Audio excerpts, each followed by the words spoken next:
ассалому алайкум бинандагони гиромӣ. нашри муфассали барнома иттилоъоти ахборро бо хабарҳои дохил ва хориҷи кишвар манзури шумо мегардонем. таваҷҷӯҳ намоед ба сархати гузоришҳо. наврӯз ҷашни покизагиву озодагӣ ва эҳёшавии табиат. имрӯз ин ҷашни миллӣ дар байни мардумони кишварҳои ҳавзаи наврӯз дар сатҳи баланд таҷлил карда мешавад. ҷашни наврӯз яке аз маросимҳои қадимтарин ва писандидаи тоҷикон аст. озмуни ҷумҳуриявии илм фуруғи маърифат имконияти мусоид барои тақвияти дониши техникӣ ва омӯзиши илмҳои дақиқ. ташаккули раванди нерӯи эҷодӣ ва ғанигардонии тафаккури бадеӣ. озмуни ҷумҳуриявӣ суруду оҳангҳои беҳтарин таҳти унвони навои истиқлол ҷамъбаст гардид. татбиқи саноати кунонӣ бо сурати кишвар, тақвияти иқтидори истеҳсолӣ ва афзоиши ҳаҷми маҳсулоти дохилӣ. тут ин меваи аз ҷиҳати экологӣ тару тоза мебошад. боришоти барфи пуршида дар ноҳияи баландкӯҳи лағш. пешгирӣ аз ҳолатҳои сӯхтор дар вилояти суғд масъулин дар байни сокинони ноҳияи ҷаббор расулов корҳои фаҳмондадиҳӣ гузарониданд. дар шаҳри талияти федератсияи россия барои шавқмандони риштаҳои гуногуни варзиш шароити машқу тамрин фароҳам оварда шудааст. мо ҷавонон саъю кӯшиш мекунем то номбардори ватан парчамбардори ватани худ бошем. наврӯз ҳамчун ҷашни покизагиву озодагӣ ва эҳёшавии табиат дар байни мардумони кишварҳои ҳавзаи наврӯз дар сатҳи баланд таҷлил карда мешавад. таҷлили бошикоҳи ҷашни миллии тоҷикон ва мақоми байналмилалӣ гирифтани он баракати соҳиби истиқлолӣ ва оромию озодии мамлакат мебошад. гузориши маҳмадалӣ сафар. миллати тамаддунофари тоҷик то ба имрӯз расму оинҳои ниёгони хешро ҳифз намудаву гиромӣ дошта дар эҳёи онҳо пайваста талош ба харҷ доданд то ин арзишҳоро аз осебу газандҳои рӯзгор эмин нигоҳ доранд. яке аз ҷашнҳои бузургу мондагори миллати коҳантамаддунамон наврӯзи байналмилалӣ маҳсуб меёбад ки он дар қалби мардум маъво гирифта хурду бузург дар ҳифзу ғановати он саҳм доранд. наврӯз дар миёни иду ҷашнҳои миллӣ бо вежагиҳои хосаш ҷойгоҳи шоиста дошта таҷлил аз он дар тоҷикистон густурдаву бо шаҳомат сурат мегирад. ҷашни байналмилалии наврӯз бар пояи эътиқоди мардуми мо рамзи пирӯзии нур бар зулмот, адолат бар ҷаҳолат, зебоӣ бар зиштӣ ва бунёдкорӣ мебошад ки маҳз бо ин фазилатҳои хосаш миёни хосу он маҳбубият пайдо карда ҷойгоҳ ва мавқеи устувор дорад. ҷашни наврӯз яке аз маросимҳои қадимтарин ва писандидаи тоҷикон аст ки бо сифатҳои башардӯстона аз ҷониби ҷомеаи ҷаҳонӣ ҳамчун як дастоварди камназири фарҳанги умуми инсонӣ пазируфта шудааст ва бо хусусиятҳои худ ки некию некукорӣ, хуррамию хушҳолӣ ва саодату пирӯзиро талқин мекунад, байни ҷаҳон машҳур гаштааст. мо ҷавонон ин анъанаҳои неки ниёгонамонро набояд фаромӯш созем ва баҳри ҳаматарафа инкишофдиҳандаи ӯ низ саҳми арзандаи худро бояд гузорем. ба андешаи олимону донишмандон наврӯз ягона падидаест ки аз ҷониби табиат барои одамон тақдим шудааст ва воқеан ҳам зиндатарину беназир ҷашне дар рӯи замин буда ҳамасола фаро мерасад ва мардум аз он бо шодию нишоти беандоза истиқбол мегиранд. оинҳои хоси он чун тозаву озуда нигоҳ доштани муҳити зист, хонавукошона ва шурӯи киштукори баҳорӣ аст ки дар баробари ин ҳама наврӯз дар таҳкими равобити дӯстонаи мардумони ҷаҳон ва ба ҳамоии онҳо нақши арзанда гузоштааст. дар замони соҳибистиқлолӣ имкон фароҳам омад ки наврӯз дар тоҷикистон бо вусъати корҳои бунёдкориву созандагӣ ва авҷи босуръати сабзу хуррамнамоӣ бо шукӯҳу ҷалол таҷлил карда шавад. мардум бо завқу нишоти беандоза онро баргузор карда ҳар хонадон ба ин муносибат омодагии ҳамаҷониба мегиранд. доираи баргузории наврӯз дар замони муосир хеле густурда гардида ниёгони пурифтихорамон бо дурандешиву бедордилӣ онро ҳамчун рамзи меҳрварзӣ, равшангарӣ ҳифз намуда имрӯз дар сатҳи шоиста ба ҷаҳониён муаррифӣ менамоянд. идомаи ахбор. имсол ва минбаъд ҳамасола таҳти сарпарастии президенти ҷумҳурии тоҷикистон озмуни ҷумҳуриявии илм, фуруғи маърифат баргузор мегардад. озмуни мазкур имкон фароҳам меорад ки хонандагони муассисаҳои таҳсилоти миёнаи умумӣ, донишҷӯёни муассисаҳои таҳсилоти ибтидоӣ, миёна ва олии касбӣ, ходимони илмӣ, аспирантон, докторантон, унвонҷӯён ва дигар намояндагони касбу кори гуногун ҳамасола иштирок намуда сазовори ҷойҳои ифтихорӣ ва мукофотҳои пулӣ гарданд. гузориши Абдулҳамиди Насир. роҳбарияти олии давлату ҳукумати ҷумҳурии тоҷикистон ба хотири боз ҳам бештар ба омӯзиши илмҳои риёзию дақиқ ва табиӣ ҷалб кардани тамоми қишри ҷомеа тадбирҳои муассирро рӯи даст мегирад. эълони озмуни навбатии ҷумҳуриявии илм, фуруғи маърифат имкон медиҳад ки хонандагони муассисаҳои таҳсилоти миёнаи умумӣ, донишҷӯёни муассисаҳои таҳсилоти ибтидоӣ, миёна ва олии касбӣ, ходимони илмӣ, аспирантон, докторантон, унвонҷӯён, омӯзгорони муассисаҳои таълимӣ, ҳамаи зинаҳои таҳсилот, муҳандисон, конструкторон ва дигар намояндагони касбу кори гуногун ҳамасола дар ин озмун фаъолона иштирок намуда сазовори ҷойҳои ифтихорӣ ва мукофотҳои пулӣ гарданд. дар ин чанд соли охир чанд ташаббус ҷибона амалӣ карда шуданд, аз ҷумла ташкил кардани озмуни фуруғи субҳи доноӣ ва ҳамзамон дар ин сол шумо бибинед таъсис додани бо як озмуни дигар бо номи илм, фуруғи маърифат, ки ин албатта барои он ташкил карда шудааст ки ҷавонҳои мо махсусан онҳое ки соҳиби истеъдод ҳастанд худашонро барои ҷомеа як бори дигар муаррифӣ кунанд.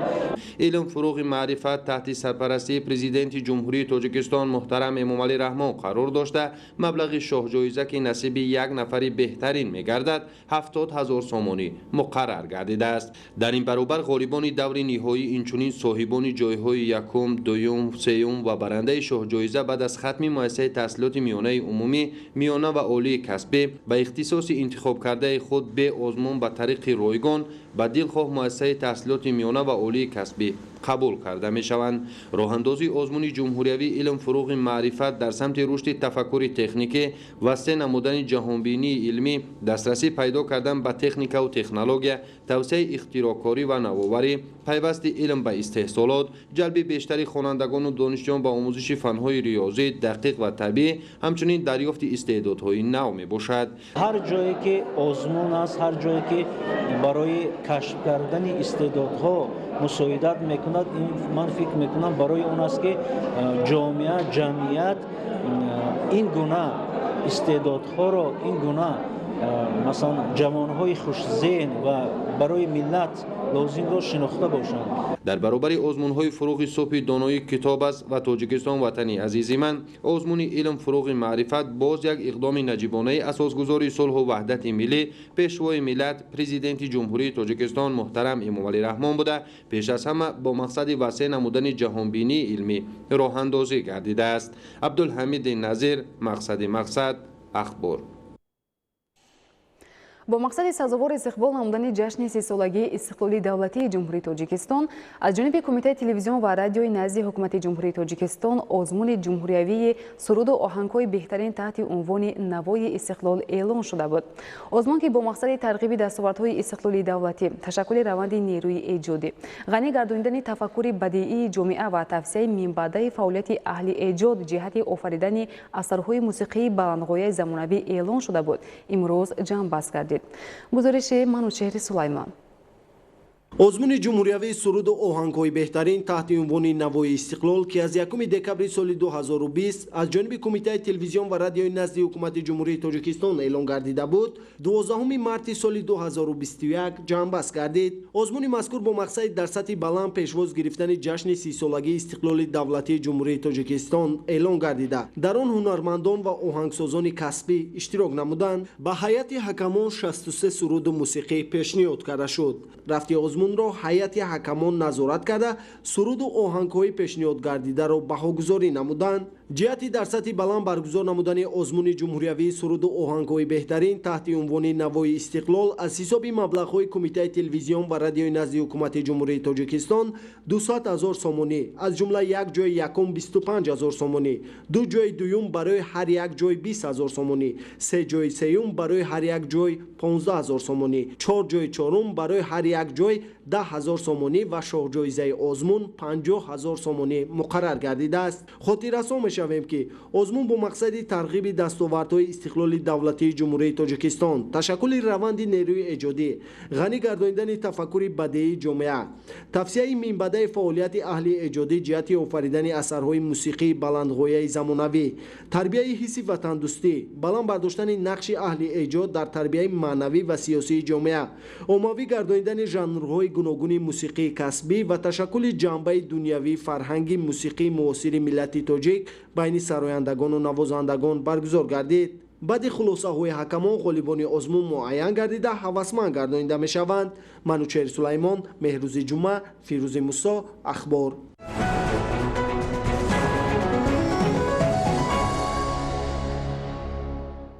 با مقصد آموزش پیام پرزیدنت جمهوری تاجیکستان با مجلس عالی جمهوری تاجیکستان در ناحیه فیض‌آباد با اشتراک نمایندگان کمیته اجرایی حرکت وحدت ملی و احیای تاجیکستان جمع آمد برگزار گردید. گزارشی بابا کلان امیرزاده. با خاطر آگاهی پیدا کردن از محتوا و آموزش نکته‌های پیام پرزیدنت جمهوری تاجیکستان با مجلس عالی جمهوری تاجیکستان با اشتراک نمایندگان کمیته اجرایی حرکت وحدت ملی و احیای تاجیکستان، کارشناسان و ساکنان کسب و کار گوناگون ناحیه فیض‌آباد جمع آمد برگزار گردید.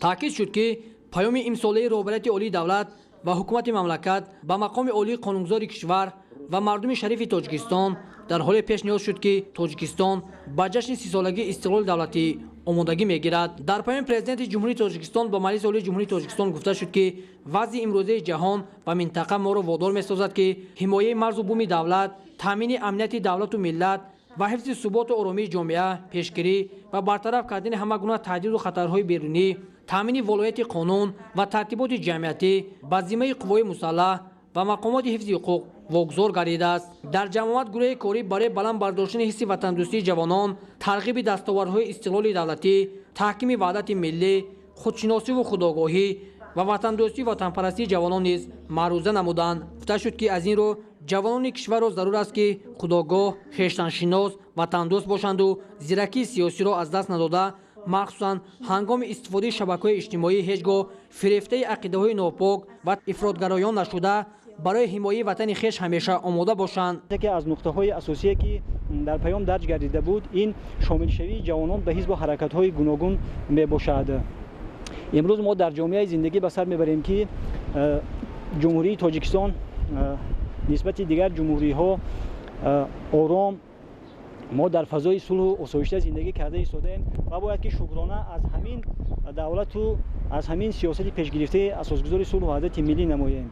قید کردن و موارد است که نقش فرهنگ، تشویقات و ترغیبات تعلیم و تربیت نسل نورست در همین روند در تحکیم احساس وطنداری، خودشناسی ملی، احترام به تاریخ نیاگان و پیشگیری از نزاع‌های اجتماعی نهایت بزرگ است. برای پیشگیری شامل شوی جوانان به هر گونه حزب و حرکت‌های افراطی، به هر گونه جریان‌های نامطلوب در مرکز دقت ساکنان ناحیه، تشکیلات‌های جمعیتی و مقامات اجرایی حاکمیت دولتی ناحیه قرار دارد. همایش مذکور امکانات فراهم آورد که ساکنان کسب کار گوناگون ناحیه فیض‌آباد بار دیگر از نکته‌های در پیام ذکر شده به طور مفصل برخوردار شوند. باباکلان امیرزاده، خالد محمد دولت، مقصد اخبار. تطبیق صنعتی کنونی با سرعت مملکت که هدف چهارم استراتژی میباشد پیش از همه به افزایش حجم محصولات داخلی روانه میگردد. با مقصد صادرات محصولات از جهت اکولوژی تازه به بازار استعمالی و همچنین صادرات آن به خارج کشور در ناحیه شغنان کارخانه توت پامیر به فعالیت آغاز نمود. گزارش تاج انصاف از لوبک و مبارکشاه رستم.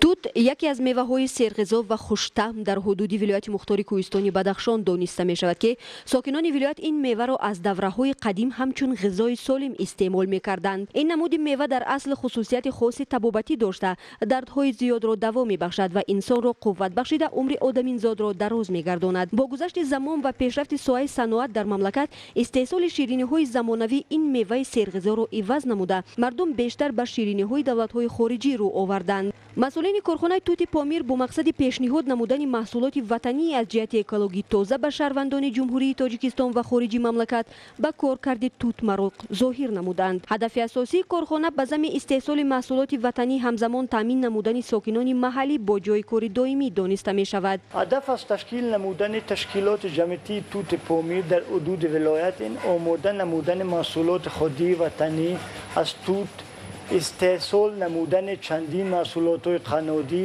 ва мисли шириниҳои аз меваи серғизо ба ҳисоб меравад. ҳамчунин таъмин намудани бошандагони вилоят бо ҷойи кори доимӣ вазифаи асосии мо ба ҳисоб меравад. яке аз дастовардҳои асосие ки кори ҳар як корхона бо он бо сурати муайян пеш меравад ин риоя намудани ҳолати хуби санитарӣ дар корхона дониста мешавад, зеро талаботи асосӣ нисбати маҳсулоти тути ватанӣ бидуни сокинони вилоят ба мардуми хориҷии кишвар ки ҳамчун сайёҳ ба вилояти мухтори кӯҳистони Бадахшон сафар менамоянд зиёд ба мушоҳида мерасад. бо тозаву озода нигоҳ доштани ҳолати хуби санитарӣ ва бехатарӣ аз сӯхтор на танҳо соҳибкорони ватанӣ балки давлатҳои хориҷи кишвар бо корхона шартнома баста ба ин васила содироти маҳсулот аз меваи тути маҳаллӣ боз ҳам ривоҷ хоҳад ёфт. айни замон дар корхона 7 нафар коргари маҳаллӣ ки солиёни дароз дар Федератсияи Русия ба ҳайси муҳоҷир кор намуданд фаро гирифта шуданд. айни замон дар корхона 7 нафар коргар ба ҷои кори доимӣ таъмин ва бо маоши хуб бархурдор гардиданд. мо дар оянда нақшаи калон дорем ва бисёр ҷавононро бо кор таъмин намоем. тут ин меваи беҳишт аст ва аз ҷиҳати экологӣ тару тоза мебошад. масъулини корхонаи тути помир айни замон бо 2 адад таҷҳизоти муосир кору фаъолият намуда кормандони он кӯшиш намуда истоданд дар ояндаи наздик корхонаи истеҳсолии шириниҳои аз тути маҳаллӣ омода намударо боз ҳам васеъ намуда барои таъмини сокинони бешуғл бо ҷойи кори доимӣ минбаъд низ мусоидати хубе хоҳанд кард. рӯзҳои 10 ва 11 март дар ноҳияи баландкӯҳи Лағш барфи пуршиддат ба қайд гирифта шуд. бо назардошти таъмини бехатарии ҳаракати воситаҳои нақлиёт кормандони муассисаи давлатии нигоҳдории роҳҳои автомобилгарди ноҳия роҳҳоро аз барф тоза карда рафту омади бемамонияти воситаҳои нақлиётро таъмин намуданд. Нуриддини Қурмон ва Баҳриддин Исмониддин аз ноҳияи Лағш гузориш медиҳанд.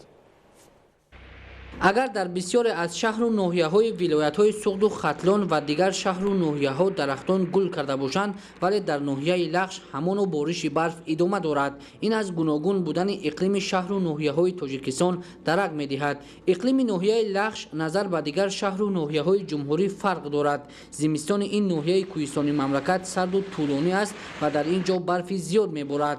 рӯзҳои 10 ва 11 марти соли равон дар ноҳияи Лағш барфрезӣ ба қайд гирифта шуд. бар асари боришоти барфи рӯзҳои гузашта дар деҳаи майдонтераки ноҳия тармаи калон фаромад ки баландии он тақрибан 35 метр ва паҳноияш 70 метрро ташкил медод. хушбахтона тармаи калонҳаҷм ба хоҷагию хонаҳои истиқоматии сокинон зарар нарасондааст, танҳо ба қисме аз хатти интиқоли қувваи барқ таъсир расонд. аз ҷониби ниҳодҳои марбута дар якҷоягӣ бо сокинон ҷиҳати бартараф намудани оқибатҳои офатҳои табиӣ тадбирҳои зарурӣ амалӣ карда шуда хатти интиқоли барқ ки зери тарма монда буд барқарор карда шуд. гуфтан ба маврид аст ки барфрезӣ ба захираҳои бузурги манбаъҳои ташаккулёбии оби дарёҳо замина мегузорад. табиист ки бо сабаби барфрезӣ ҳаракати воситаҳои нақлиёт дар роҳҳои ҳудуди ноҳияи Лағш душвор мегардад. бо мақсади саривақт таъмин кардани рафту омади воситаҳои нақлиёт кормандони муассисаи давлатии нигоҳдории роҳҳои автомобилгарди ноҳия бо истифода аз техникаҳо ба тоза кардани роҳҳо машғул шуданд. дар натиҷаи андешидани чораҳои лозима ва истифода аз техникаҳои роҳтозакунӣ роҳҳои мошингард саривақт аз барф пок карда шуда бехатарии ҳаракати воситаҳои нақлиёт таъмин гардид. тибқи иттилои масъулон дар мувозинати муассисаи давлатии нигоҳдории роҳҳои ноҳияи Лағш 22 километр роҳи аҳамияти ҷумҳуриявӣ дошта ва 85 километр роҳи маҳаллӣ мавҷуд аст. масъулони ниҳодҳои зиддахл барои бемушкилӣ гузарондани фасли зимистон ва таъмини бехатарии ҳаракати нақлиёт ҳамаҷониба омодагӣ дида дар ин самт чораҳои саривақтӣ андешиданд. саривақт тоза кардани роҳҳои аҳамияти байналмилалию ҷумҳуриявӣ ва маҳаллӣ дошта имконият фароҳам меорад ки ронандагону мусофирон бемамоният дар мавсими боришот рафту омад намоянд. кормандони хоҷагии манзилию коммуналии ноҳияи Лағш низ дар ин рӯз барфи дарахтони сояафкану ороишии шафати роҳҳоро тоза карданд. Нуриддини Қурбон, Баҳриддини Исмониддин, Фирӯзи Мусо аз ноҳияи Лахш барои барномаи ахбор. идомаи ахбор. Бо мӯътадил гардидани вазъи ҳаво дар шаҳру ноҳияҳои вилояти Хатлон боғҳо гул карда ва аз омади баҳори файзбор дарак медиҳанд. Аз ҷумла шафтолу боғҳои ноҳияи Ҷалолиддини Балхӣ ғарқи гул ҳастанд ва хоҷагидорон низ бо дасту дили пок машғули меҳнати созанда мебошанд. гузариши Гулчеҳраи Саттор. бо истифода аз шароити мусоид боғдорони ноҳияи Ҷалолиддини Балхӣ тамоми чораҳоро меандешанд то ин ки аз боғҳои мевадиҳанда ҳосили дилхоҳ ба даст оранд. саҳмдорони хоҷагиҳои деҳқонии ин ноҳия дар баробари парвариши дигар зироату боғҳои олую зардолу соласол майдони боғҳои шафтолуро зиёд менамоянд. таҷрибаи андӯхтаашон имкон медиҳад ки дар истеҳсоли ин меваи серхаридор муваффақ гардида дар баробари таъмини бозорҳои дохилӣ аз содироташ низ даромади соф гиранд. дар ин ҷода аз маслиҳати олимони соҳа ва боғдорони соҳибтаҷриба дар масъалаи интихоби навъҳои беҳтарини ниҳол ки кафолати ҳосилбандии фаровон доранд истифода мебаранд. майдони умумии боғҳое ки меваашон ба содирот нигаронида шудааст дар ноҳияи Ҷалолиддини Балхӣ 1200 гектарро ташкил медиҳанд ки аз он зиёда аз 800 гектараш шафтолузор мебошад. хоҷагидорон аз ҳосили ин меваи бозоргир ки аҳамияти иқтисодию ғизоӣ дорад фоидаи хеле зиёд мебинанд. саҳмдорони хоҷагиҳои деҳқонии ҷамоати деҳоти Узум ба парвариш ва истеҳсоли ин меваи бозоргир ҳавасмандии зиёд доранд. дарахтони ғарқи гул аз он шаҳодат медиҳад ки боғдорон дар вақти муайян гардида коркарду ба шаклдарории боғҳоро ба роҳ монда аз рӯи меъёр ғизодиҳӣ ва дигар шорабиниҳои агротехникиро ба анҷом расонидаанд. байни қаторҳои боғ бошад аз зироатҳо холӣ нест. мувофиқи имкониятҳо ки шуда истоданд.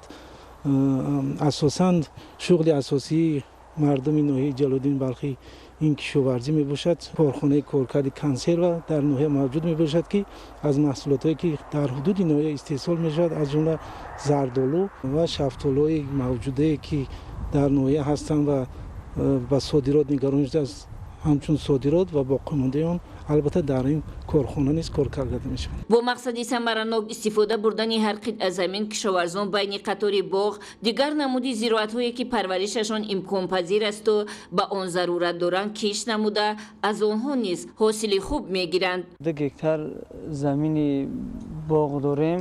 ҳосилаш хубтар аз назар ба ҳар солаи пешина. ҳар порчаи ҳамин заминамо холӣ намемонем. байни ҳамин боға бози лӯбиё кордагем байношда ягон қидаша холӣ намемонем. фоида ҳам ба худмон меорад ҳам ба бозорҳои марказӣ пешниҳод мекунем. мевамона меваи аз ҷиҳати экологӣ тоза буда.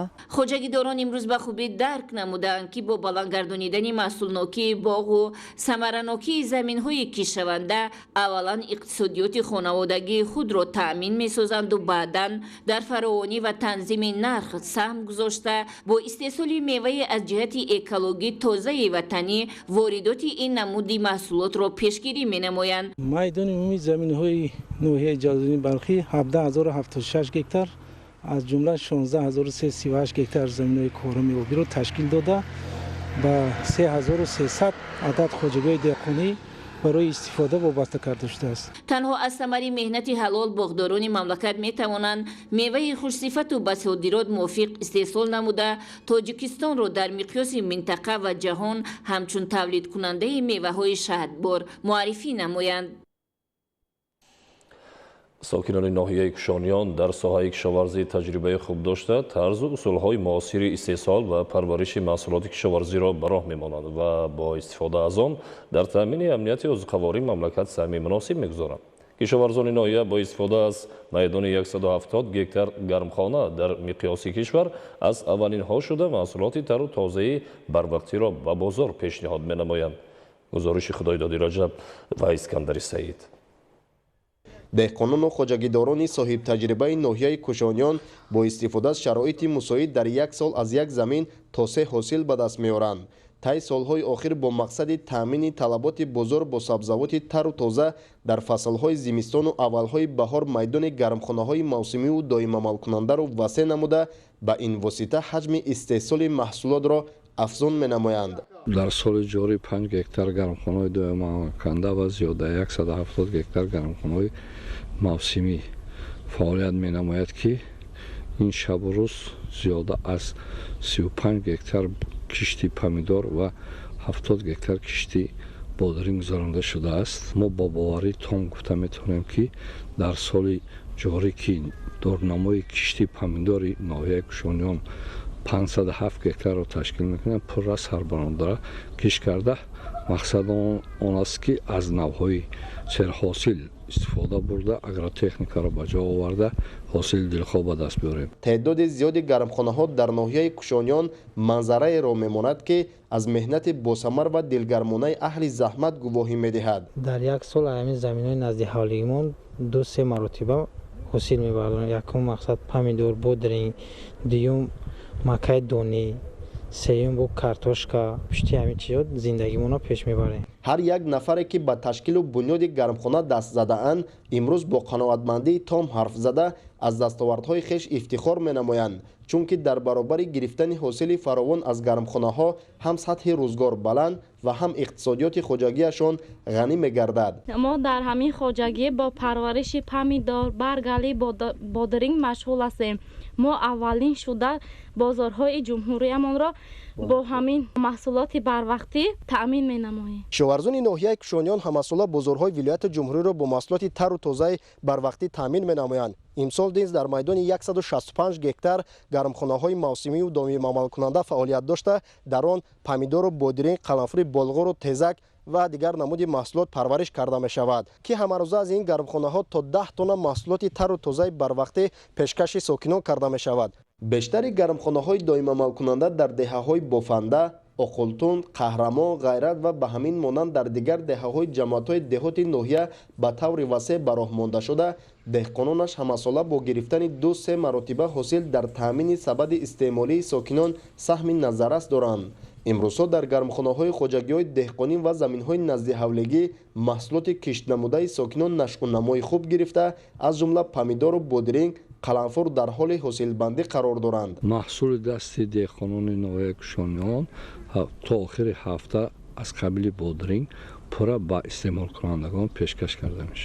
دهقانان سال از سال با مصلحت و توصیه عالمان و متخصصان ساحه راه و اصولهای منفعت بخش کار کشاورزی را پیشه کرده از نوع تخمی‌های سرحاصل و خوشصفت استفاده می‌نمایند و مرحله به مرحله در همه فصل سال طلبات استعمال کنندگان را با سبزیجات تر و تازه بروقتی تامین می‌سازند. همین زمین‌های خودمان را بیکار نمی‌مانیم. در همین 4 فصل سال همه وقت به دهقانی یعنی پرورش کوچات‌ها مشغول هستیم. در مجموع ساکنان و کشاورزان ناحیه کشانیان دستور و هدایت‌های راهبر دولت را سرمشق کار خویش قرار داده بهر تامین امنیت عضوکاوری مملکت از همه امکانات‌های موجوده مقصدناک استفاده می‌نمایند. همین است که تا به امروز از حساب گرمخانه‌های حدود ناحیه 59 از 6 تن محصولات استحصال و پیشنهاد بازارهای مملکت گردانیده شده است. خدایداد رجب، اسکندر سعید، ناحیه کشانیان برای برنامه اخبار. با مقصد تامین امنیت عضوکاوری مملکت و افزایش استحصال تخم پرنده در ناحیه دیوشتیچ با سهم صاحبکاران بنیاد کارخانه‌های مرغ‌پروری ادامه دارد. از جمله با اقدام صاحبکار رسول عظیموف در دهه خواجه طاهر جماعت دهاتی یختن کارگاه یکم پرورش و استحصال تخم مرغ مورد استفاده قرار داده شده. ساختمان کارگاه‌های دوم و سوم ادامه دارد. گزارش مضبوط بابازاده از ناحیه دیوشتیچ. با دستگیری مقامات اجرایی حاکمیت دولتی و ابتکار یک تن از صاحبکار موفق ناحیه دیوشتیچ رسول عظیموف در دهه خواجه طاهر جماعت دهات یختن بنای یکم پرورش و استحصال تخم مرغ مورد استفاده قرار گرفته ساختمان بناهای دوم و سوم با مرام ادامه دارد. در بنای یکم فعلا 7000 سر پرنده پروای پرورش می‌یابد و همه روزه تخم استحصال گردیده به مرکزها و نقطه‌های سودا به فروش برآورده می‌شوند. پس از مورد استفاده قرار گرفتن بنای یکم 7 نفر قوی قابل مهنتی دهه با کار دائمی و معاش سزاوار تامین گردیدند. امروز اهل مهنت جمعیت دارای مسئولیت محدود حاجی رؤوف و ساختمانچیان زحمت پیشه در بنیاد بناهای دوم و سوم، آشخانه، جای استراحت و فراغت کارگران و پرنده پروران و اینفراستراکچورهای دیگری اساسی یا رسان مشغول هستند. در روند بنیاد بناها یک گروه ساختمانچیان با بنیاد انبار برای استحصال و نگهداری خوراکی پرنده ها شغل می‌ورزند. صاحبکار رسول عظیموف عزم دارد که می‌باید جهت دریافت خوراکی گران ارزش وقت خویش را صرف نکرده در همین جا استحصال نگهداری خوراکی سرغذا و خوشصفت مرغان را راه اندازی نماید. عاید دسترسی تجهیزات معاصر ریزه کننده دان غله جوار مکه و استحصال ارد پرنده شرطنامه با صاحبکاران چینی بسته شده روزهای نزدیک تجهیزات وارد تاجیکستان خواهد گشت. ارزش عمومی لایحه‌ای کمپلکس مرغ‌پروری در مجموع 1 میلیون سامانه را تشکیل می‌دهد. جهت تا روزهای تجلیل از 30 سالگی استقلالیت دولتی مملکت بنیاد و مورد استفاده قرار گرفتن فرم‌های دوم و سوم استاهای گلدست با جهد و جدل مهنت کرده برای نگاه داشتن گرمی معتدلی بناها مصالح خوش‌صفت و محصولات معاصر را مورد کاربری قرار دادند. در این برابر صاحبکار رسول عظیموف کافتن چای عمودی، کشیدن خط آب نوشاکی و برای پرندگان را نیز ادامه داده کوشش دارد برای کارگران و متخصصان و پرنده ها همه شرایط ها را فراهم سازد. مورد تاکید است که بعد کاملا ساخته مورد استفاده قرار گرفتن بناهای بنیاد شونده فرم پرورش مرغان تخمده سرشمار پرنده به 20,000 سر رسانده می شود. چوجه های ذات تخم دهنده بیشتر از کارخانه های پرنده پروری جمهوری خریداری و پرورش کرده می شوند. بعد مورد استفاده قرار گرفتن کمپلکس پرنده پروری جهت استحصال تخم مرغ باز 9 نفر کارجویان با کار دائمی و معاش سازگار تامین کرده می شوند. مضبوط بابازاده از ناحیه دیوشتیج برای برنامه اخبار. در جمهوری تاجیکستان طبق دورنامه با استفاده از تجربه پیشرفته کشورهای خارجی IT پارک باغ‌های فناوری‌های نوی اطلاعاتی تأسیس داده می شود. با مقصد عملی سازی این تدبیر و آموزش تجربه دولت‌های پیشرفته در شهر دوشنبه ویدیو کنفرانسیا برگزار گردید. گزارش خبرنگاران ما. وزارت صنعت و تکنولوژی‌های نوی جمهوری تاجیکستان فعالیت خود را در سمت پیشبرد سیاست یگانه دولتی همچنین به تنظیم ضروری معیارهای حقوقی در ساحه صنعت کمپلکس سودشواری و رشد تکنولوژی نو از جمله در ساحه‌های صنعت مدافعوی ماشینسازی خیمیایی معدن‌های کوهی انگشت مصالح ساختمان صنعت سبک و خوراکواری انجام می‌دهد با مقصد رشد ساحه صنعت با استفاده از تجربه‌های دولت‌های پیشرفته در شهر دوشنبه ویدیو کنفرانس برگزار گردید. با دستگیری به واسطه حکومت جمهوری تاجیکستان امروز وزارت صنعت و تکنولوژی نوی جمهوری تاجیکستان در همبستگی با دانشگاه مرکزی آسیا و اینچنین شرکت کنسالتینگی استراتژیست در شهر دوشنبه همایش درباره اوید به تأسیس پارک‌های اینواتسیونی تکنولوژی در سمت تکنولوژی اطلاعاتی برگزار نمود. چطوری که معلوم است در اکثر کشورهای همسایه و کشورهای نزدیک همسایه امروز تأسیس پارک‌های تکنولوژی اینفورماسیونی خیلی رشد یافته ایستادند. از جمله اگر نظریم به تجربه جمهوری ازبکستان، جمهوری کشور گروزیا، بلاروسیا، اوکراین در این کشورها سال به نهایت رشد یافته ایستاده است و بیشتر جوانان و صاحبکاران را با سرمایه‌گذاری و رشد ساحه تکنولوژی اطلاعاتی جلب می‌نماید. کارشناسان از کشورهای خارج در این ویدیو کنفرانسیا معروضه نموده تجربه خود را در مورد عامل‌های مهم تأسیس باغ‌های فناوری‌های نو بیان داشتند که این عامل امکان می‌دهد در جمهوری تاجیکستان ساحه صنعت بیشتر رشد یابد. ادامه اخبار در دوره تطبیق لایحه‌های سرمایه‌گذاری به دانشگاه دولتی طبی تاجیکستان به نام ابوعلی ابن سینا تجهیزات نوی تشخیصی استحصال فدراسیون روسیه وارد کرده شد. دستگاه مذکور برای مشخص‌سازی بیش از 30 نمود بیماری‌ها که تشخیصشان باید فوراً معین گردد پیش بینی شده است. در دایره تطبیق لایحه سرمایه‌گذاری اوید به اصلاحات تحصیلاتی طبی به دانشگاه دولتی طبی تاجیکستان به نام ابوعلی ابن سینا تجهیزات نو آورده شد. این سیمولاتوری معاصر حالت‌های تعجیلی لیانارد نام داشته استحصال شرکت ایدوس جمهوری تاتاریستان میباشد. سیمولاتوری مذکور امکانیت وسیع داشته برای تشخیص بیماری‌های کاردیوگنی، زهرآلودشوی، خروج سیستم برونخیتی و دیگر بیماری‌ها راه‌اندازی گردیده است. این تجهیزات معاصر имконияти ташхиси беш аз 30 намуди бемориҳои таъҷилиро дошта, дар раванди таълим усулҳои фаротарро иҷро мекунад. Симулятор як нав фаъолияти роботиро ҳам иҷро мекунад, гап мезанад, шикоят мекунад ва аз тағйироти ҳолаташ хабар медиҳад. ин навъи робот дар Тоҷикистон аввалин мебошад ки ба раванди таълим равона шудааст. итминон меравад ки истифодаи чунин дастгоҳ дар раванди таълиму тадрис дар донишгоҳи давлатии тиббии Тоҷикистон ба номи Абуалӣ ибни Сино таҳаввулоти навро дар ин самт ба бор оварда барои ташаккули донишу малакаи тибби муосир нақши калон мегузорад. дар маркази вилояти Хатлон шаҳри Бохтар маркази барқароркунии саломатӣ таъсис дода мешавад. роҳбарияти ҷамъияти дорои масъулияти маҳдуди ширкати рушди Хатлон мақсад доранд ки то 30 солаги истиқлоли давлатии ҷумҳурии Тоҷикистон барои сокинони вилоят чунин як иншооти солимгардониро ба истифода диҳанд. гузориши Абдурозиқи Азиз ва Зубайдуллои Қодир аз шаҳри Бохтар. баъд аз кӯчонидани шифохонаи даво ба коллеҷи тиббии иҷтимоии шаҳри Бохтар, роҳбарияти ҷамъияти дорои масъулияти маҳдуди рушди Хатлон тасмим гирифтанд ки дар ин ҷо маркази солимгардонӣ ва фароғатии шафранги Хатлонро таъсис диҳанд.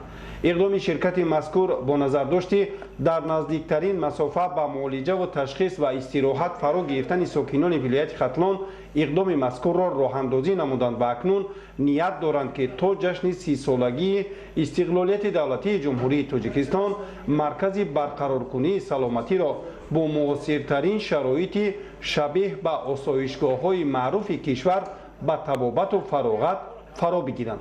ҷиҳати ҷавобгӯ гардонидани маркази солимгардонӣ барои табобату фароғат, роҳбарияти ширкати рушди Хатлон бо ҷалби меъморон ва бинокорони ширкатҳои бузурги сохтмонӣ дар ҳар се ошёнаи бинои шафранг корҳои таъмиру тармим ва таҷдиду навсозиро оғоз карда акнун азм доранд ки дар арафаи ҷашнҳои бузургу таърихӣ иншооти маишии иҷтимоиро мавриди баҳрабардорӣ қарор диҳанд.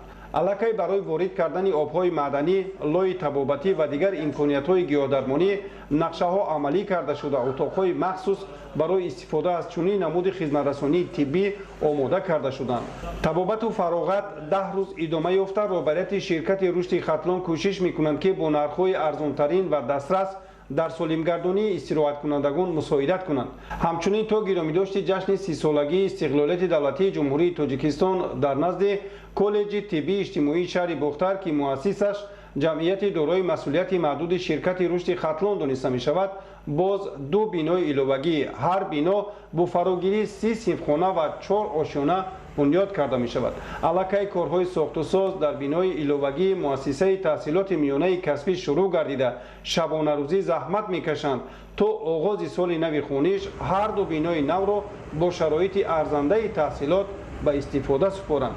барои 1200 нафар бинои нав оғоз шудааст ва мо боварӣ комил дорем ки дар ин муддати 5 моҳ бинои нави иловагии муассисаи ғайридавлатии таълимии коллеҷи тиббии шаҳри Бохтар мавриди истифода қарор мегирад ва бо тамоми таҷҳизоти ҳозиразамон муҷаҳҳаз гардонида мешавад. дар маркази барқароркунии саломатии шафранги Хатлон низ охирин корҳои сохтмонӣ аз ҷумла бунёди иншооти иловагӣ аз қабили ошхонаву дигар утоқҳои алоҳида идома дорад. бо таъсиси маркази солимгардонӣ ва истироҳату фароғат дар маркази шаҳри Бохтар, роҳбарияти ҷамъияти дорои масъулияти маҳдуди ширкати рушди Хатлон қабл аз ҳама ҳадаф доранд ки эҳтиёҷоти сокинони вилояти Хатлонро бартараф кунанд. зеро барои истироҳату табобат ва муолиҷа сокинони шаҳру ноҳияҳои вилояти Хатлон ба пойтахти ҷумҳурӣ ё осоишгоҳҳои вилояти Суғ сафар мекарданд ки хароҷоти бештарро тақозо мекард. акнун баъд аз ба истифода супурдани иншооти иҷтимоӣ беш аз 100 нафар мизоҷони ҳудуди шаҳру ноҳияҳои вилояти Хатлон метавонанд ки дар муосиртарин шароит муолиҷа ва табобат бигиранд. Абдурозиқи Азиз, Зубайдуллои Қодир, шаҳри Бохтар, ахбор. дар муассисаҳои таҳсилоти олӣ ва миёнаи касбии ҷумҳурии Тоҷикистон мутахассисони соҳаи тиб омода карда мешаванд. дар муассисаи давлатии таълимии коллеҷи тиббии шаҳри Колоб донишҷӯён аз рӯи 7 ихтисос омода карда шуда баъди хатм ба муассисаҳои тиббӣ рохат мегиранд. гузориши ҳамкорамон Ҳикматулло Ҳусейнзода. муассисаи давлатии таълимии коллеҷи тиббии шаҳри Кулоб дар самти соҳиб ихтисос намудани насли ҷавону навраси шаҳрнавоҳии минтақаи Кулоби вилояти Хатлон нақши муассир дорад. дар коллеҷ 519 нафар омӯзгорони соҳиб таҷриба нозукиҳои илми тибро меомӯзонанд. Инфрасохтори коллеҷ низ мукаммал буда шароити хуби таълимӣ фароҳам оварда шудааст. дар коллеҷи мазкур тамоми шароитҳо барои омода намудани мутахассисони миёнаи касбӣ муайё мебошад. аз ҷумла барои дар хизмати донишҷӯён синфхонаҳои таълимӣ ки давоми солҳои охир аз таъмири капиталӣ бароварда шуданд, китобхонаи замонавӣ, китобхонаи электронӣ, хобгоҳи назди коллеҷ ки дар он зиёда аз 350 нафар донишҷӯён истиқомат мекунанд. дар коллеҷ аз рӯи 7 ихтисос мутахассисон омода карда мешаванд, аз ҷумла аз рӯи ихтисоси тибби оилавӣ, кори омодаягӣ, кори ҳамширагӣ, кори фарматсевтӣ, кори дандонсозӣ, кори тиббии ташхисӣ ва кори тиббию профилактикӣ. маркази омӯзиши малакаҳои амалӣ фаъолият мекунад.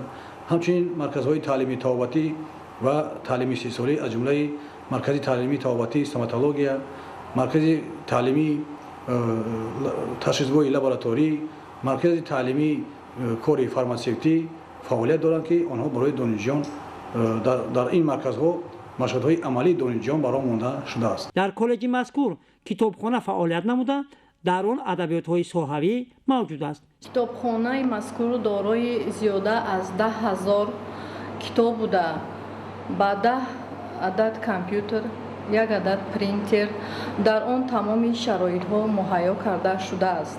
ногуфта намонад ки бо хати тозаи интернет пайваст шуда тамоми шароитҳо муҳайё аст. шумораи донишҷӯён 3844 нафарро ташкил медиҳад. онҳо аз шароити фароҳам омада изҳори қаноатмандӣ менамоянд. дар муассиса тамоми шароитҳо бароямон фароҳам оварда шудааст. устодон аз рӯи нақшаҳои таълимӣ дарсҳоро хуб бароямон фаҳмондадиҳӣ мекунанд ва мо донишҷӯён дар вақтҳои холигиямон ба китобхонаи муассиса омада китобҳои гуногунро мутолиа мекунем. нақши коллеҷ дар омода намудани кадрҳои соҳаи тиб назаррас буда, донишҷӯён дар оянда мутахассисони хуб шуда ба тоҷикистони азиз софдилона хизмат мекунанд. ҳикматулло ҳусейнзода аз шаҳри Кулоби вилояти Хатлон барои барномаи ахбор.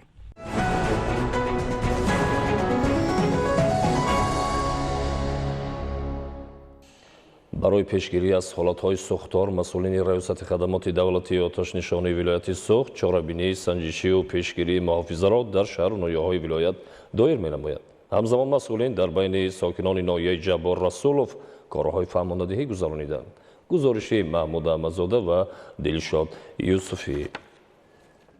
давоми 3 моҳи соли равон дар шаҳру ноҳияҳои вилояти Суғд 85 ҳодисаҳои сӯхтор аз беэҳтиётӣ рух доданд ки ҳаҷми зарари расида 500 000 томониро ташкил медиҳад. тавре аз раёсати хадамоти давлатии оташнишонии вилояти Суғд иттилоъ доданд, сабабҳои асосии сар задани сӯхторҳо асосан дар манзилҳои истиқоматӣ, марказҳои савдою хизматрасонӣ, ин васли нодурусти ноқилҳои барқӣ, риоя накардани қоидаҳои бехатарӣ ҳангоми истифодаи таҷҳизоти газӣ, истифодаи нодурусти ноқилҳою сарбории онҳо ба вуҷуд омадаанд. бо мақсади пешгирӣ аз рух надодани чунин ҳодисаҳо масъулини раёсати хадамоти давлатии оташнишонии вилояти Суғд дар доираи амалиёти муҳофиза бо иштироки роҳбарону кормандони корхонаву муассисаҳо ва аҳолӣ корҳои фаҳмондадиҳиро тақвия доданд. чунин кори фаҳмондадиҳӣ бо ҷалби роҳбарони корхонаву муассисаҳо ва аҳолӣ дар ноҳияи Ҷаббор Расулов доир гардид. дар ноҳияи Ҷаббор Расулов дар ин давраи соли равон ҳодисаҳои сӯхтор 15% кам гардида бошад ҳам бояд шаҳрвандон ҷиҳати рух надодани ҳодисаҳо бо риояи қоидаҳо аҳамияти ҷиддӣ диҳанд. ҷамъомади фаҳмондадиҳӣ бо пешниҳоди суолҳо аз тарафи ширкатдорон ва посухҳои масъулини хадамоти оташнишонӣ сурат гирифт. ҳамзамон баҳри маълумоти аҳолӣ варақаҳои иттилоотӣ ба ширкатдорони ҷамъомад дастрас гардид ки дар онҳо маълумот оид ба тарзи истифодаи таҷҳизот, риояи қоидаҳо ва дар вақти рух додани ҳодисаҳои сӯхтор чӣ корро анҷом додан лозим аст дарҷ гардидааст. дар ин баробар кормандони хадамоти давлатии оташнишонии ноҳияи Ҷаббор Расулов дар доираи чорабинии профилактикии рамзии муҳофиза дар бозори марказии Ашроф рафти корҳои омодагии ҳафзи оташнишонӣ, тарзи ҷойгиршавии растоҳо, роҳҳои даромаду баромади нақлиёти оташнишониро санҷида бо роҳбарону кормандони марказҳои хизматрасонӣ, ошхонаҳо, тарзҳои истифодаи таҷҳизот ва қоидаҳои бехатариро фаҳмониданд. ҳамзамон чунин корҳои фаҳмондадиҳӣ ҷиҳати риояи қоидаҳо дар манзилҳои истиқоматии аҳолӣ низ ба роҳ монда шуд. баланд бардоштани маърифати аҳолӣ оид ба риояи қоидаҳои бехатарӣ барои пешгирӣ аз ҳодисаҳои нохуш, талаф наёфтани моликияти аҳолӣ аҳамияти муҳим дорад. аз ин рӯ масъулини раёсати хадамоти давлатии оташнишонии вилояти суғд ва сохторҳои он дар шаҳру ноҳияҳо бо мақсади пешгирӣ аз ҳодисаҳои нохуши сӯхтор чунин чорабиниҳои пешгирӣ, огоҳию фаҳмондадиҳиро мувофиқи нақша дар ҳамаи шаҳру ноҳияҳои вилоят амалӣ менамоянд. خدمت به وطن تحکیم استقلالیت و اقتدار مدافعوی آن وظیفه هر یک شهروند بوده. خدمت در صف قواهای مسلح برای جوانان مکتب مردانگی است. در این ردیف در شهر حصار در رابطه با دعوت نوبتی جوانان به صف قواهای مسلح جمهوری تاجیکستان چاره‌بینی برگزار گردید. گزارش عبدالحمید نظیر. در قسم نظامی 068 70 قشون‌های زودعملی قواهای مسلح جمهوری تاجیکستان واقع در شهر حصار تحت عنوان حمایه وطن رسالت ما جوانان است چاره‌بینی حربی وطن پروری برگزار گردید. چاره‌بینی مذکور با ابتکار کمیته اجرایی حزب خلقی دموکراتی تاجیکستان و کمیسریت حربی شهر دایر کرده شد. در این جمع آمد ترغیب وطن دوستی، اهمیت خدمت حربی و نقش آن در حیات من بعده هر یک جوان ابراز نظر کرده شد. در همین زمینه همچنین در دهات سامان شهر حصار با اشتراک اعضای شورای مرکزی تشکیلات جمعیتی جوانان سازندگان وطن، تربیت گیرندگان مکتب ورزشی شهر حصار به نام عبدالمنان زاکیروف و سربازان این قسم نظامی چاره‌بینی حربی وطن دوستی برگزار کرده شد. گفته شد که وظیفه مقدس و رسالت نسل جوان در نزد وطن، دولت و جامعه این است که با نیروی عقل و ذکاوت و تدبیرهای ثمره بخش و با احساس گرمی وطن دوستی، خویشتن شناسی، صداقت به وطن، محبت به سرزمین اجدادی خود، جسارت، شجاعت و دلیری و درک واقعی شرف و ننگ و ناموس این وطن را حفظ نماییم. در این جمع آمد اینچنین از طرف ورزشکاران جوان مکتب ورزشی شهر حصار نمایش یک حربه شرقی و از طرف سربازان رتبه تعیینات مخصوص قسم حربی 067 70 قشون‌های زودعمل قواهای مسلح جمهوری تاجیکستان نمایش مهارت جنگی نمایش داده شد. در این روند بین جوانان مسابقه ورزشی از نمود دویدن به مسافت 100 متر، تورنیکشی و وزنبرداری راه اندازی کرده شده. غالبان مسابقه با سپاسنامه‌های کمیته اجرایی قدردانی کرده شدند. مقصد برگزاری چنین چاره‌بینی‌های حربی وطن پروری این تربیت نسل نورست در روحیه بلند وطن دوستی و وطن پروری و بیدار نمودن خودشناسی و خودآگاهی ملی، ترغیب طرز حیات سالم بین جوانان و جلب آنها به صف قواهای مسلح جمهوری تاجیکستان میباشد. عبدالحمید نظیر، فیروزی موسی، اخبار. از جانب کمیته رشد سیاحی در جمهوری تاجیکستان با مقصد رشد بخشیدن سیاحی در همکاری با کارخانه و خواجگی‌های ماهی پروری قد سیرهای نوی سیاحی ماهیگیری تأسیس داده می شود. در رابطه با این امروز در شهر دوشنبه تحت عنوان سیاحی شکار ماهی سمت افضلیتناک و آینده‌دار چاره‌بینی برگزار گردید. گزارش خبرنگاران ما. امروز در شهر دوشنبه تحت عنوان سیاحی شکار ماهی سمت افضلیتناک و آینده‌دار همایش دایر شد. در این همایش نمایندگان کمیته رشد سیاحی، وزارت کشاورزی، خواجگی‌های ماهی پرور و کارشناسان ساحه اشتراک نمودند. مقصد از برگزاری چاره‌بینی امروزه این باز هم تقویت دادن رشد ساحه ماهی پروری در سمت سیاحی میباشد که در دوره چاره‌بینی امروزه هماهنگ نمودن فعالیت خواجگی‌های ماهی پروری با شرکت‌های سیاحی با مقصد تهیه نمودن خط‌سیرهای نو در سمت objekt‌های سیاحی ماهی پروری، همزمان رشد انفراستراکچور قبول سیاحان و مهمانان در objekt‌های سیاحی ماهیداری، اینچنین تامین نمودن متخصصان برای آینده برای رشد یعنی خدمت رسانی در سمت objekt‌های ماهی پروری یعنی موارد بررسی قرار داده شد. در تاجیکستان ده ها نوع ماهی موجود است که از این شمار قسمیش به طور صید و قسم دیگرش را خواجگی‌های ماهی پروری پرورش می‌نمایند. در دریاهای کوهی تاجیکستان با مانند وخش، سردریا، ورزاب، کافرنیان و پنج نوع‌های شیرماهی، زغارماهی و گلماهی موجود است که طعمی خیلی لذیذ دارند. با نظر داشت که حکومت جمهوری تاجیکستان در سمت رشد ساحه سیاحی تدبیرهای ضروری را عملی می‌سازد، رشد سیاحی شکار ماهی نیز در شرایط تاجیکستان منفعتناک خواهد بود. صاحبکاران وطنی توانستند در حدود جماعت دهاتی رامیت شهر وحدت حوضهای کلان ماهی پروری ساخته به استفاده دهند که این با رشد و تکامل این ساحه خیلی هم یک تکانی جدی میبخشد. این را به اینابت گرفته کمیته رشد سیاحی و شرکت‌های سیاحی توصیه می‌دهد که خط‌سیرهای نو در این سمت را به راه مانند. نمایندگان وزارت کشاورزی و خودروسازی که سمت فعالیتشان با پرورش ماهی نگرانیده شده است نیز ضمن اندیشه‌رانی تاکید نمودند که با دستگیری‌های پیوسته حکومت جمهوری تاجیکستان و پیشنهاد امتیازها آنها تصمیم گرفتند که در رشد این ساحه منفعت بار سهمی نظر رس گذارند. مورد ذکر است که در جمهوری تاجیکستان برنامه رشد ساحه ماهی پروری فعالیت می‌نماید که با رشد این ساحه مساعدت خواهد کرد. اشتراکچیان همچنین برای عملی نمودن همکاری‌های طرفین در فراهم آوردن شرایط و امکانات‌های خوب خدمت رسانی هنگام قبول مهمانان و سیاحان در خط‌سیرهای سیاحی شکار ماهی از جانب کارخانه‌های ماهی پروری ابراز نظر نمودند. بخشیده به جشن نوروز بین المللی در کالج مهندسی و آموزگاری شهر دوشنبه کنفرانس علمی عملی برگزار گردید. در این چرابینی از قدیمی بودن این جشن و احیا بخش طبیعت بودنش یادآور شده. تاکید داشتند که نوروز یکی از بزرگترین جشن‌های ملی محسوب یافته گواه ملت تمدن‌ساز بودن تاجیکان است. همکاران ما در این خصوص گزارش می‌دهند. در کالج مهندسی و آموزگاری شهر دوشنبه بخشیده به جشن نوروز بین المللی کنفرانسیه علمی عملی برگزار گردید. اشتراکچیان ضمن برآمد از جمله تاکید نمودند که این جشن ملی که در دوام تاریخ کهن‌ترین و پراهمیت‌ترین جشن‌ها محسوب می‌یافت و می‌یابد ساکنان را به یکدلی و متحدی و انجام دادن عمل‌های خیر و ثواب و آبادانی و سازندگی هدایت می‌نماید. همچنین از قدیمی بودن این جشن و احیا بخش طبیعت بودنش یادآور شده تاکید داشتند که نوروز یک از بزرگترین جشن‌های ملی محسوب یافته گواه ملت تمدن‌ساز بودن تاجیکان است. تاکید کرده شد که نوروز بین المللی در مسیر تاریخ راهی مرکب دشوار، حوادث سیاسی و اجتماعی و معنوی زیادی را گذشته تا به زمان ما رسیده. پس از صاحب سال گردیدن جمهوری تاجیکستان در زمینه سیاست موفقانه پیشروی ملت، این میراث گذشتگان ملت تاجیک بار دیگر احیا شد و به خود شهرت جهانی را کسب نمود. همچنین در این چهاربینی برنامه زیبای فرهنگی که از جانب دانشجویان آماده گردیده بود پیشنهاد حاضرین گردانیده شد.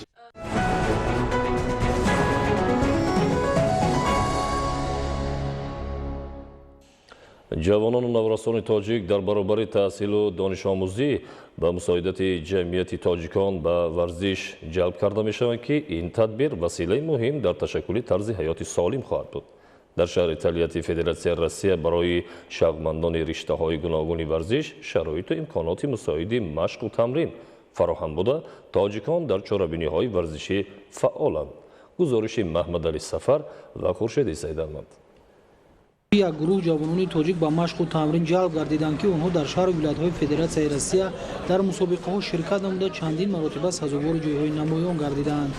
فراهم آوردن چنین شرایط مساعد مشق و تمرین برای جوانان تاجیک از جانب مسئولین جمعیت تاجیکان شهر تالیت فدراسیون روسیه جلب آنها را به ورزش بیش از پیش زیاد نموده است. حالا نزدیک به 100 نفر از روی نمودهای گوناگون ورزش همروزه به تمرین مشغول شده برای اشتراک در مسابقه‌های سطح ولایتی و بین المللی آمادگی می‌گیرند. من سعید عبدالرحیم دانشجوی کورس یکم магистратураи دانشگاه دولتی تالیت میباشم. در برابر خواندنم من به ورزش ریتم و کیک باکسینگ مشغول هستم. روز 10 تا 13 فوریه در شهر اورفا چمپیونات приволжья گذشت. در این مسابقه با دستگیری رئیس جمعیت تاجیکان اشتراک کردیم و سزاوار جای دوم گشتم. ما جوانان سعی و کوشش میکنیم تا نامبرداری وطن، پرچمبرداری وطنی خود باشیم و نام تاجیکستان را در دیگر دولت‌ها برداریم. ورزشگران تاجیک کوشش به خرج می‌دهند که ضمن اشتراک در مسابقه‌ها سزاوار جای‌های نمایان گردند. با دستگیری جمعیت تاجیکان باز در شهر تالیت فدراسیون روسیه به نقشه گرفته شده است که برای جوانان ورزشگر تاجیک آینده نیز امکانات‌های وسیع مشق و تمرین فراهم آورده می‌شود. محمد علی سفر، خورشید سیداحمد از شهر تالیت فدراسیون روسیه برای برنامه اخبار. بینندگان گرامی، نشر مفصل برنامه اطلاعاتی اخبار خاتمه می‌یابد. به شما زندگی آباد و آسایش را تمنا داریم. با برنامه‌های تلویزیونی تاجیکستان می‌بانید.